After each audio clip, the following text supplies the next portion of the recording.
Okay.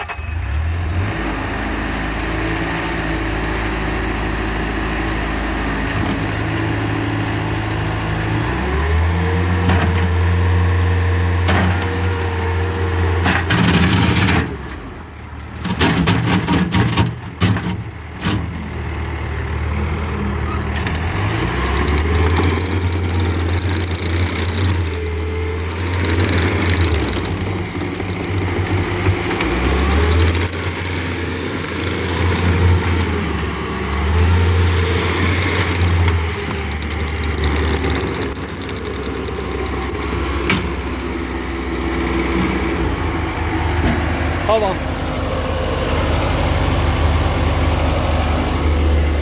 Where's the VIN number? Oh, it's right here.